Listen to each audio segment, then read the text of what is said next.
I'm Sam Roberts of the New York Times, and welcome to the New York Times Close Up. Hearings underway this week for the House Select Committee investigating the January 6th insurrection at the Capitol. There was plenty of drama before the hearings even started. Speaker Pelosi barred two Trump backers the Republican leader picked for the panel. Congressman Jim Jordan and Jim Banks both voted against certifying the election.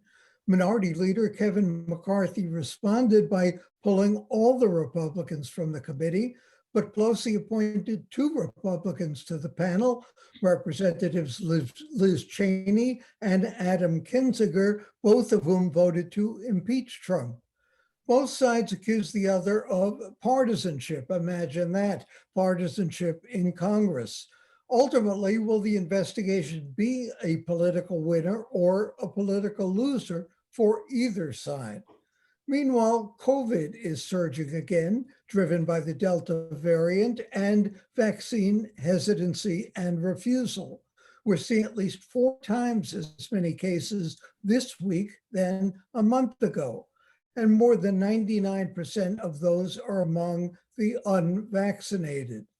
The vaccine rollout was a significant and early signature win for Joe Biden, but how much of a political risk does the COVID surge pose to the president and his agenda? Biden's poll numbers are pretty much steady. Reuters Ipsos has him with a 54% approval rating. So what is the mood at the White House? We'll talk with politics with Annie Carney, who's White House correspondent for the New York Times, and Trip Gabriel, a national correspondent for the Times. Annie, some of that first testimony before the Select Committee was pretty dramatic testimony from Capitol Police who tried to fend off the rioters. Do we still call what happened an insurrection? Is the proper term a riot? Do we call it a coup, a plot? What is the right term for it, if not a couple of months after it happened? How will history describe it, do you think? I'm not sure what the official New York Times style guide says for how we describe it, but I think all of the words you just said are factually accurate. It was a mob attacked the Capitol. That's what happened. We have video footage of it. We can see exactly with our own eyes what actually happened. The Republicans who are, and the former president who are trying to say this was a peaceful, loving crowd. I mean, that's myth making that doesn't match video footage of the attack, the mob. And what we heard yesterday was very emotional testimony from police officers who were protecting the Capitol. And, you know, you started out by talking about the politics of January 6th. This was notable for Democrats who have been branded as the anti-law enforcement party. Republicans have tried to position themselves as the supporters of the police, trying to talk about how the other side of the aisle wants to defund the police. This was, I would like to see Republicans making the argument that they are pro-police in the face of these 4 police officers who testified and cried and talked about how their lives were in danger on January 6th. And they thought that this was how they were going to end. So that was one piece of it. Interesting dynamics around police and politics. Sure. I'm sorry, go ahead. Yeah, no, go ahead. Trip, what does Nancy Pelosi expect to accomplish even before the hearings began, even before the idea of a committee was in anyone's mind? This was branded as a political stunt, as a political contrivance on the part of the Democrats. When it starts off like that, what is the goal of something like this? Is it going to really change any minds at all, or is it simply going to reinforce what people are already thinking? Is it stacked, in other words? Sam, I think it has the potential to change minds. Liz Cheney yesterday, for example, one of the 2 House Republicans on the committee, said she wanted to see every phone call that Donald Trump made on January 6th investigated. It'd be quite interesting if Kevin McCarthy is called as a witness. He was one of the people that spoke to Donald Trump on January 6th, and according to the reports that have come out shortly afterwards, the president scolded him for not having the passion that the rioters had that day. McCarthy was trying to get Trump to call it off. Early on in the shortly after the events, the insurrection. I'm happy calling it that. McCarthy said Trump bears responsibility. Since then, almost every Republican has gotten in line behind Trump and to try to play it down. And beyond just what Trump is trying to do, the right-wing media, Fox News, has taken a line that this is an overblown event, and that's going to be the challenge, in terms of breaking through, as you asked. Who's going to pay attention to this? Reporters were asking Republicans yesterday on the Hill whether they actually what the reactions were to the police officers that spoke, and some of them had said, I didn't bother to watch the testimony, but I know that Nancy Pelosi bears responsibility for the riot on January 6th because she neglected to ensure that there was enough security on the Capitol. That is the semi-official, Republican line right now. That's also been echoed by the right-wing media last night, or on the night of the hearing. Both Tucker Carlson and Laura Ingraham were, mocking the police officers that testified in a very emotional way. I mean, one of whom, called, they certainly didn't mince words about what took place, whether it was an insurrection. One referred repeatedly to the mob that broke in as terrorists. Tripp, does the committee have the power to make people testify? Does it have subpoena power to make even members of Congress and the Trump administration come before it in some form and say, this is what happened under oath? Well, Annie can correct me if I'm wrong, but as I understand, they do have subpoena power. Whether folks who are subpoenaed will answer those summonses is another question. As we saw during, when Trump was in office, all the efforts by the House majority to subpoena members of his administration to talk about, whether it was Russian influence or during the actual, two impeachment proceedings against the president. There was a lot of, there are ways to resist subpoenas. So I'm not an expert on that. Annie, what do you think? I also am not an expert on that. Okay. I'm not sure. But I do think when people say they don't know, that is an impressive answer as I'm concerned. Let me ask you another thing. How does Nancy Pelosi make whatever comes out of this appear to be, if not bipartisan, at least nonpartisan? Annie? that's tough. And I think one risk she had by kicking off those House members who did not vote to certify the election was giving the Republicans like Kevin McCarthy a talking point that says, from the get-go, this committee is partisan, and we can dismiss whatever happens over the course of the hearings. I think that she made that calculation thinking it was worth it because of the circus that would entail if Jim Jordan and Jim Banks were sitting on this committee. It was sort of a bit of a lose-lose situation for her politically there. I don't think that in terms of the extremes, there is any chance of Nancy Pelosi saying this is bipartisan. I think Kevin McCarthy has already tried to brand the two Republicans, Kinzinger and Cheney, as Biden Republicans or Pelosi Republicans.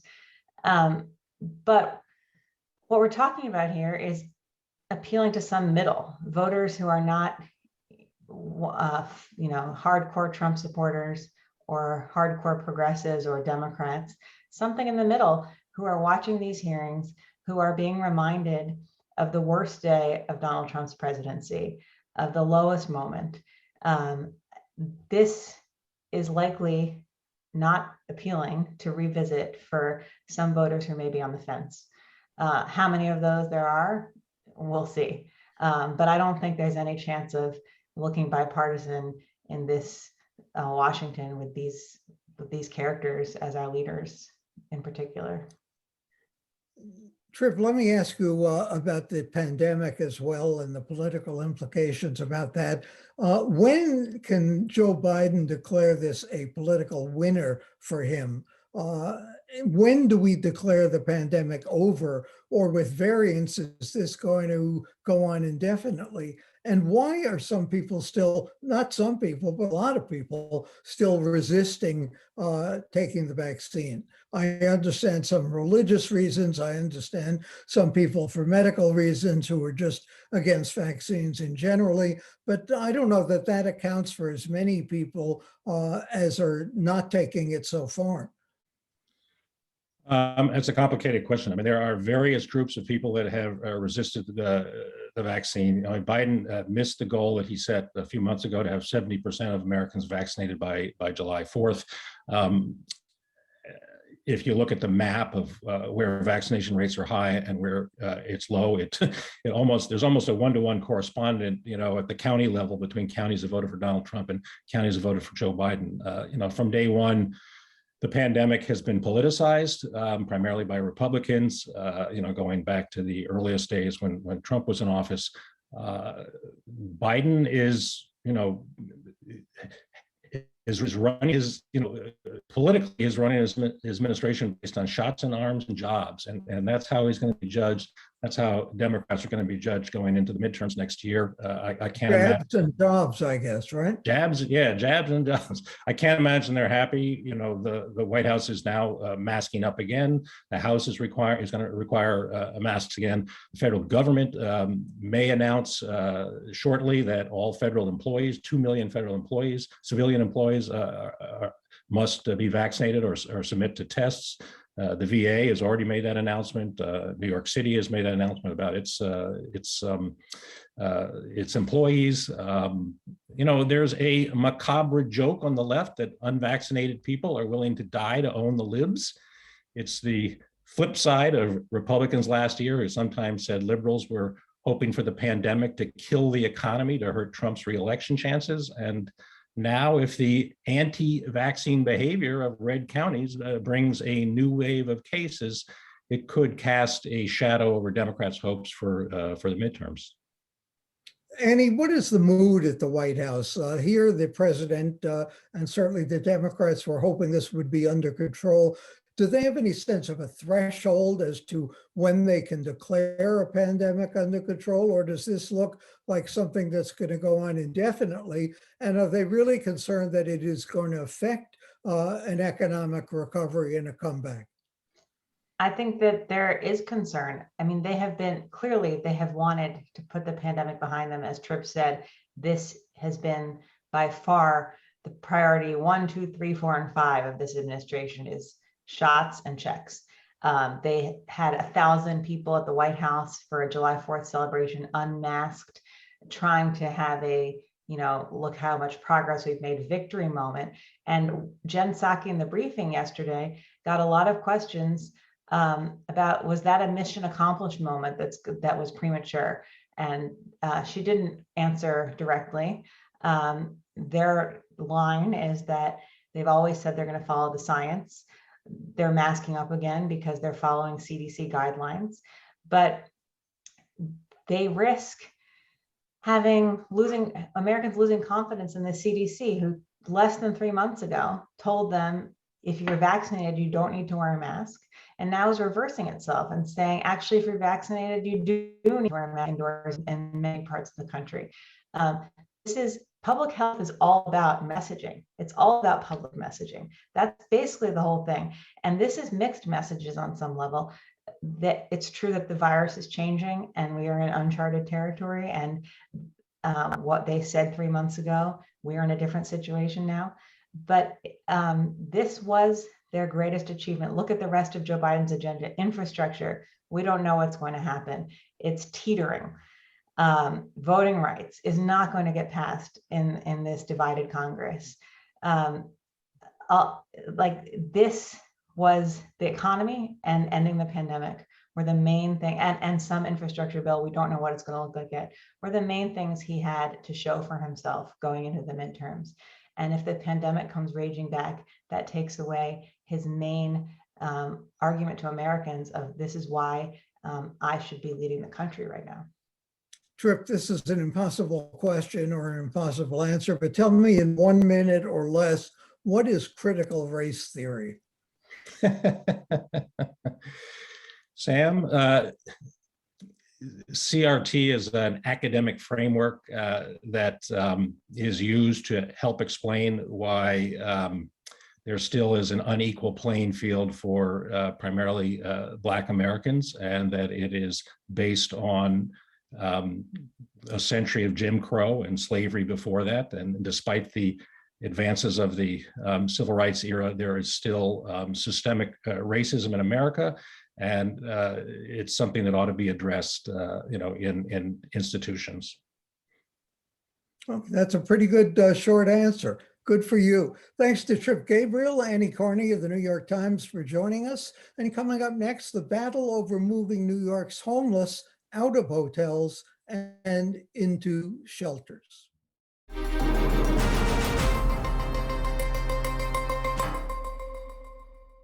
New York City has been fighting a losing battle against homelessness for years. The COVID pandemic made the situation even worse. So the city moved more than 8,000 homeless people from group shelters into 60 different hotels, like the Lucerne on the Upper West Side. Now the city wants to move the homeless out of the hotels and back into shelters, hoping to help New York reopen to tourists. The Times reports, quotes, Mayor Bill de Blasio has said moving homeless people out of the private hotel rooms where they've lived during the pandemic and back to group shelters where 20 people often sleep in a single room is a key to New York's reopening. The moves had already started when a federal judge stopped the city from transferring anyone with a disability that might get them a waiver. Then earlier this week, the city resumed moving thousands of homeless people from the hotels back to shelters. So what happens next? And is moving the homeless out of hotels good for the economy, good for the homeless, and good for the hotels themselves? Times reporter Andy Newman has been covering that story, and we'd like to welcome back and have him join us. Andy, is this a good idea or not? It sounds like obviously a very confusing thing at the very least. Thanks, Sam. Whether it's a good idea depends pretty much on who you ask. Advocates for the homeless, and there are many homeless people themselves who found that staying in a private hotel room was, not surprisingly, a much more pleasant experience than living in a kind of barracks environment in this very regimented group shelter where there's a lot of restrictions, and many of them are very reluctant to return to those group shelters because they say that they're dangerous. You're surrounded by a lot of people with mental illness, with drug problems. There's a lot of petty crime. There are a fair number of violent incidents at these shelters. And during the pandemic, the city sort of created this situation where it was doing something very much on an emergency basis, but a lot of people who they were helping liked it. And now that the city has decided it's time for people to move back to those shelters, there's a lot of resistance.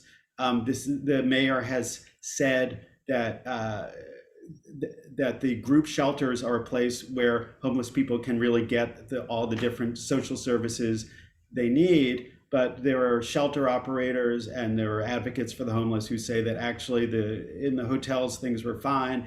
Another objection to moving people back to the shelters is that the city now has, a couple of months ago, the city council voted to increase these housing vouchers that are available to homeless people. And those vouchers are not yet available. But what advocates for the homeless say is that the city should be immediately offering those vouchers so that people can skip the shelters and move from hotels right into housing. And you'll see these protests all over the city where it says, hotels to housing, no more shelters.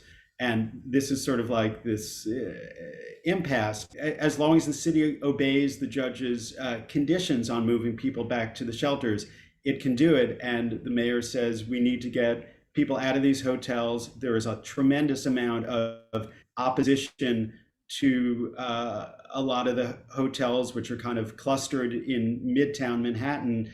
And a lot of people have said that there are homeless people who are menacing passersby and creating all kinds of issues on the streets. Some of them are people who live in the streets. Some of them are people who've been staying in the hotels. So there's a lot of pressure on the mayor to get people out of these hotels.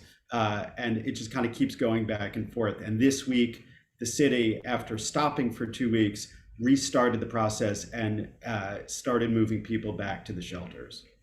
I was struck that Eric Adams, I wouldn't call him the mayor presumptive, but he's certainly the leading candidate to be the next mayor, seemed to praise the de Blasio administration's homeless commissioner, saying that he seemed to be relatively satisfied with what the administration has been doing overall. Did I hear that right? And does Adams, as the next mayor, if he is, present any radically different plans in terms of dealing with homelessness? Adams did say that the current homelessness commissioner, Steve Banks, was someone who he would like to let stay in the job. Banks has kind of had this long trajectory where he started out as a legal aid lawyer suing the city over and over again on behalf of homeless people. And then he was hired into the de Blasio administration, where, you know, some advocates say that he has really kind of abandoned some of his principles. There have been signs that Steve Banks has some issues with the de Blasio administration's push to get people out of the hotels very quickly and back to the shelters.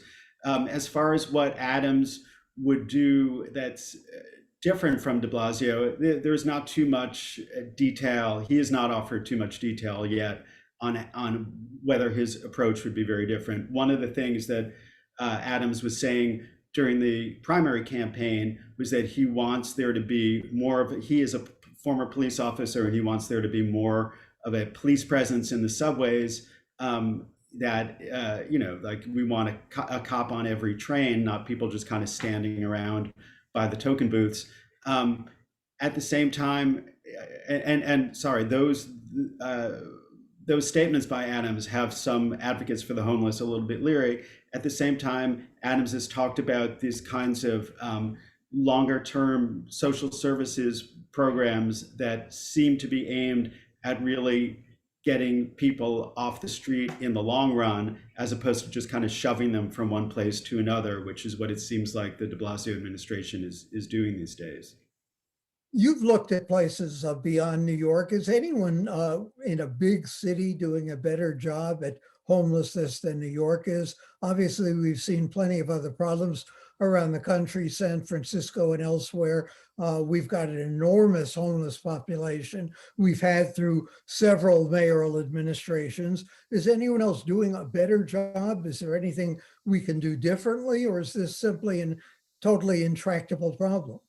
I don't know the answer to that. I know that different cities have tried different things. Sacramento is now talking about having an obligation to offer permanent housing, not just a bed in a group shelter, to every person who's unsheltered and sleeping outdoors. That housing, though, would come up with a requirement that the homeless person themselves would have to accept it if offered. So it's this kind of attempt to balance people's rights and people's, you know, wishes for permanent housing. And what are we up to in terms of the total homeless census at the moment?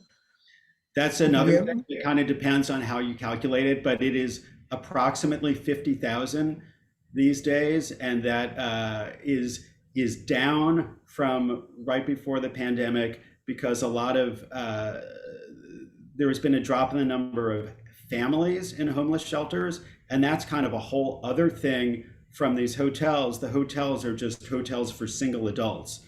So the single adult homeless population rose quite steeply and is held fairly steady the family homeless population is actually decreasing because the city has this eviction moratorium that is helping a lot of families. I'm sorry, it's a state eviction moratorium that's helping a lot of families stay in their And apartments. what is the relationship of the homeless to the pandemic? Are they getting vaccinated? Is there any attempt to encourage them to or mandate them to?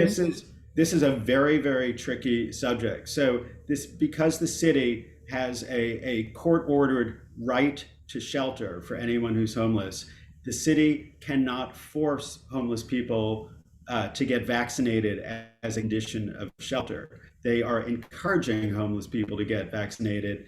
They say that of approximately 20,000 single adults in the system, there are 7,000 who have been vaccinated from at sites run by the Department of Homeless Services. There are a bunch more that have been vaccinated through other means, but it's a tricky thing.